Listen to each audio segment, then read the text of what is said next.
I say to this day, and I do it based on my reaction. Obviously, this is personal. I say it's the greatest knockout of all time. First time I ever stood up, I couldn't sit down. I was standing up. I was just like, oh! I saw that. I saw you stand up. That's the first time I see. It was just, what? In the last 6 rounds with AJ, in my opinion, he won 4 of them. So people will argue that. He at least won 3.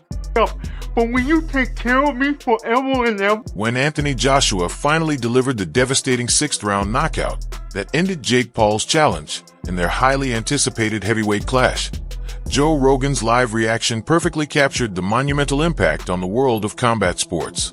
Rogan, who had repeatedly warned about Joshua's one-punch power and the risks Paul was facing, didn't hold back as the fight-ending blow landed, immediately framing it not merely as a knockout, but as a moment that could be remembered as one of the most brutal and unforgettable knockouts in boxing history. Come full steam ahead 100 miles an hour, or Jake would have moved around the ring at 100 miles an hour. There's 2 things I would have done.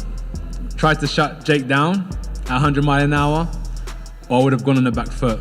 So Jake decided to move around the ring. And the bout, officially billed as Judgment Day, was contested over the scheduled 8 3-minute rounds in the heavyweight division, with Joshua entering as the clear favorite due to his superior experience and size advantage, standing at 6 feet 6 inches and weighing around 243 pounds compared to Paul's 216 pounds.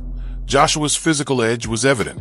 After several cautious early rounds, Joshua began asserting control, knocking Paul down multiple times in the 5th round before sealing the fight with a devastating 6th round knockout at 131. Landing a crushing right hand that sent Paul to the canvas and forced the referee to stop the contest. Paul was sturdy for the first couple of rounds, but as the fight went on, the more experienced Joshua began to take control. After continuously connecting in the 5th round, it was only a matter of time before it was over. In the 6th, Joshua went on to knock out Paul with a big right hand. Joshua improved his career record to 29-4 now. Paul loses for the 2nd time in his career. Anthony Joshua versus Jake Paul was among the most talked about fights of the year, driven not only by the personalities involved, but also by the stark contrast it highlighted between traditional heavyweight boxing and the social media-driven influencer era. Bro, he's a fucking legend for that. He has such big balls getting in the ring with that guy, dude. Joshua's a monster. He stayed in it the whole time, and I'm really proud of Jake, dude. All my respect to him, bro. Whatever outcome. I mean, dude, he went 6.5 rounds with Anthony Joshua, one of the best in the world. So I got nothing but respect. And got up like 2 times. No, it was sick. Talk about that. I mean, there's been other heavyweights that have felt that right hand who haven't got up. Nagano, so many people, bro. The overhand right. Jake's got a tough chin, dude. I think he does whatever he wants after this. He just has such big balls, dude. He had to keep moving. That was the only strategy. People are gonna say he ran around the ring. They don't know. They don't understand fucking boxing. You showed a ton of heart, right? What's next for Jake Paul? Joshua, the former 2-time unified heavyweight champion, entered the ring as a heavy favorite. Paul, a YouTuber turned boxer, had leveraged his platform to amass a large following in boxing, despite criticism from purists questioning his credentials. Still, few genuinely believed he had a realistic chance against the elite power of a seasoned heavyweight. Some people believe in fairy tales. Whoever believes that Jake Paul was going to win, that was an absolute fairy tale. I've got a friend in a group message that said, I just put $20 on Jake Paul to win. I was like, bro, you just wasted your money. There was never a world in which Jake Paul was going to beat Anthony Joshua. It was always a matter of how the fight would end. So I watched all the pundits talking about the fight. Even Rosendo, my boxing coach, I was like, does Anthony Joshua represent boxing? Everybody from that world felt like Anthony Joshua was representing boxing. And as the fight started to go on, first off, he was representing boxing, so they wanted him to get the job done. All right, first and foremost. You can't lose to a guy that's perceived to be a YouTuber, even though today, Jake Paul is more boxer than YouTuber. I've said this time and time again. When you have resources, when you can spend $1 million a year on training camps, housing, food, coaches, this is not recreational anymore. He's a boxer. He's just not a boxer at that level. I ran into his brother in New York City, and I said to Logan, what parameters are in place, Logan? What safeguards do they have to make sure that Anthony Joshua doesn't hurt your brother. He said there are none. He goes, they're going to just straight fight. After the fight, Anthony Joshua was candid and reflective about his performance, noting that while he secured the 6th-round knockout, he didn't feel it was his best display and believed he could have performed much better. Joshua acknowledged that he needed to improve, as he struggled early to land clean shots and wasn't able to corner Jake Paul as quickly as many had anticipated, describing it as a win, but not a complete success, and stressing that he still has significant room for growth. 100%. In the fight game, you've seen the amazing fighters that have graced us over the last 100 years, and the expectations that we put on ourselves are immense, but I tried my best. Jake done well while it lasted, but if you remember what I said in the interview with Cameron is, fighting's not just physical, it's psychological. And when you understand the psychological warfare, I did say to you is that, Jake, what's gonna happen? I'm gonna see a time when I'm gonna take your soul and you're either... Despite the knockout, Joshua made a point of recognizing Jake Paul's heart and resilience in the ring, stating that even though he ultimately secured the 6th-round knockout, Paul displayed genuine spirit by repeatedly getting back up after being knocked down and continuing to compete against a far more experienced former world champion. Joshua remarked that few fighters would have stepped up to face someone of his caliber, and that Paul's determination to keep fighting, even in difficult moments, deserved respect. Kind of dismantled him, he took his time. How do you see it? Yeah, it was a frustrating 2-3 rounds maybe, because Jake was moving so much, holding, but did well, I thought. I mean, I was impressed with him. I mean, I was more impressed with his toughness, because I think that last shot would have knocked out most heavyweights. I mean, I know he broke his jaw. Yeah, I know it knocked him out, but he was not unconscious. You know, I mean, look, he may not come back from it. If he has broken his jaw, it's a big injury to come back from. Well, there's pictures of him in hospital right now. Well, listen, you've got to respect him, because he did what many people wouldn't do, which was get in the ring with him. And, you know, he didn't, I know he run and hold, but he also let his hands go at times. And he was in the firing line. And, you know, we got 6 good rounds in the end of actual work. Is that how you see it in the end? Yeah, I actually think it's a positive, because, you know, we could have gone in there and got it all over with 45 seconds. He's done an 8-week camp, and now he's done... Paul suffered a broken jaw during his 6th-round knockout loss, after Joshua landed a powerful right hand that ended the fight, bloodied in the mouth. Paul said during the post-fight interview that he believed his jaw was broken, and that proved to be true. Brother fought his ass off, man. Yeah, I mean, other heavyweights have taken that right hand and only took one.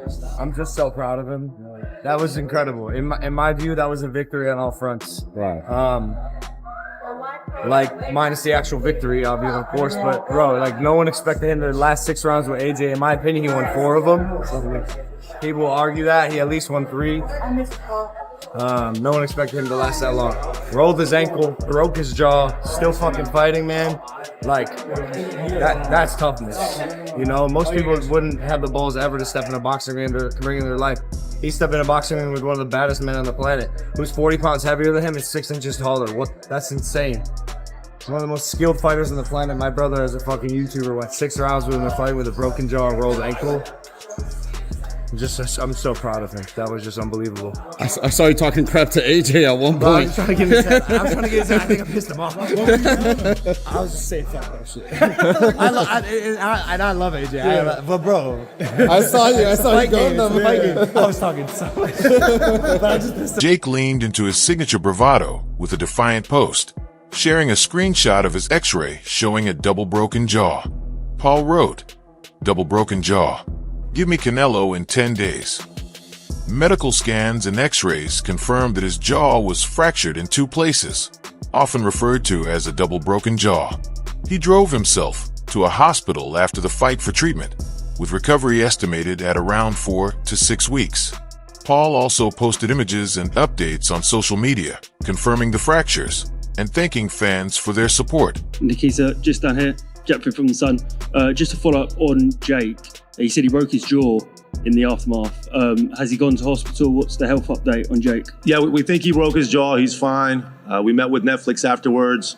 He took a shower. He drove himself to the hospital. A broken jaw is very common in sports, particularly in boxing or MMA. And I think the recovery time from the doctors and surgeons we've already talked. Nikisa Badarian praised Paul's heart durability, and strategy, noting that Jake performed exceptionally well against one of the most feared punchers in heavyweight boxing and may have even won a few rounds early in the fight. However, he emphasized that the main reason for Paul's loss wasn't a lack of boxing skill, but the considerable size and weight difference between the two fighters, with Joshua's heavier frame and strength consistently draining Paul's energy and enabling the former champion to land powerful shots that ultimately caused the knockout. Badarian highlighted that Joshua's physical dominance was key in wearing Paul down, underscoring that Paul's performance still deserved respect despite the defeat. And ultimately, Jake Paul lasted a lot longer than anyone said he was going to. And I haven't seen the official scorecards. I don't know if anyone else has, but I think he might have won a round or two or even three. He was doing tremendously well in there against a person who is vastly more skilled, vastly larger, vastly more powerful. And he did it on 4 weeks preparation. What would you like to see next for Jake? I'd like him to take a beat, relax, and then think about when he's gonna fight next. You know, we talked about June, July timeframe. He loves the sport. He loves MVP. He loves the athletes. He loves giving them platform and push. This young lady right here, the whole time when I was talking to her, I said, what do you think? She goes, Jake's gonna win. I believe in him. He can do whatever he wants to do. That's the kind of family that we're building at MVP. It's a fighter-first organization. You guys saw our weigh-in yesterday. That stuff costs a lot of money, but we want to put on the best brand for the... Some fighters acknowledge Jake Paul's resilience for stepping into the ring with a former heavyweight champion and lasting until the 6th round, particularly given the size and experience gap. They noted that Paul displayed heart and determination, even if he ultimately lost by knockout. Eddie Hearn recognized Paul's effort in a more measured tone, observing that while Paul showed toughness, the outcome was never in doubt. Hearn pointed out that no one realistically expected Paul to endure long against a fighter of Anthony Joshua's caliber, and making it to the 6th round was more a testament to his durability than technical skill. He suggested that Paul's performance highlighted the gap between social media crossover fighters and elite professionals, emphasizing that while lasting multiple rounds was commendable, Joshua's experience and power ultimately dictated the fight. Good. I mean, first 2 or 3 rounds, a little bit frustrating because you've been out of the ring for a year and a half and you've got a guy that's just running around the ring and, you know, you can say you've got to cut him off, but when they're moving at that kind of speed and they're holding up close, but his clinching was quite good, Jake. Like, yeah, listen, you know, I'm not saying he's going to go and win a world title, but he just fought Anthony Joshua and went 5 and a bit rounds. So, you know, respect to him, and it was good to get some rounds in, to be honest with you. He's got a new team. If it would have gone 45 seconds, maybe people would have been more impressed, but we wouldn't really have got any ring time. So we've got that, and now it's a case of when we're at next. You described Jake as average a few years ago. What's your assessment of him now? Decent. If you listen to what I said in the build-up, I said he used to be average, now I think he's decent. And the same. I think he's like a top 50 cruiserweight in the world. Top 50, top 60 cruiserweight in the world. So, yeah, and look, you know, like I said, I hope he's okay. 4-0 to Matchroom over MVP. But we're friends now. Critics have pointed out that the size, experience, and skill gap between a former heavyweight world champion and a social media influencer turned boxer was too vast, making the fight feel more like a spectacle than a legitimate sporting contest. Many argued that putting Paul in the ring against someone with Olympic pedigree and genuine heavyweight power posed serious safety risks, as reflected by his broken jaw and multiple knockdowns. Jake Paul, he has a lot of guts, and the fact that he wasn't carried out of this fight on a stretcher, you know, certainly I guess you can say is a positive. But what did I think about this? What did I think about Mike Tyson versus Jake Paul? Look, it felt like Anthony Joshua carried him. It felt like Jake Paul brought in as much of a negative anti-style as possible, circling away, constantly holding Joshua, constantly falling to the ground. Again, while you're certainly going to give respect for the YouTube star turned fighter for having the guts to put on this type of show and to stand in there for as long as he did until a clean right hand in the corner when Paul was absolutely exhausted, dropped him and ended the fight. This is not elite boxing. And we knew that coming in, but if these fights are going to be sanctioned as official fights, like the Mike Tyson fight from last year, like this one, how much longer is the appetite for the fan going to be there when this is such a bad look overall for the sweet science, the sport of boxing, which, you know, cannot get out. Experts argue that such crossover events undermine the integrity of professional boxing, prioritizing entertainment and pay-per-view revenue over genuine competition, and that the bout largely served hype rather than showcasing true athletic merit. Yeah, the press conference is going on behind us. We're yet to see Jake Paul and Anthony Joshua out here. Ak, you were ringside, you were around the whole fight. People are complaining that Anthony Joshua may have embarrassed himself in there tonight, letting Jake take him 6 rounds. It's ridiculous. Anybody that saying that doesn't know anything about boxing. First off, if you see how Jake was moving and clinching the first 3-4 rounds of that fight, you would understand. It doesn't matter how bad you are. If a fighter in front of you is destined to not get hit and not get knocked out, it's almost impossible to knock that guy out. When Jake was okay with exchanging and trying, even he was exhausted, he said, I'm going to try. That's when AJ was there to land the shots. AJ did what he was supposed to do. Not easy to knock a guy out that's surviving. You know that. Yeah, I do. I wondered early on whether he didn't have a lot of adrenaline and he was walking Jake down. Jake was making himself small and moving away.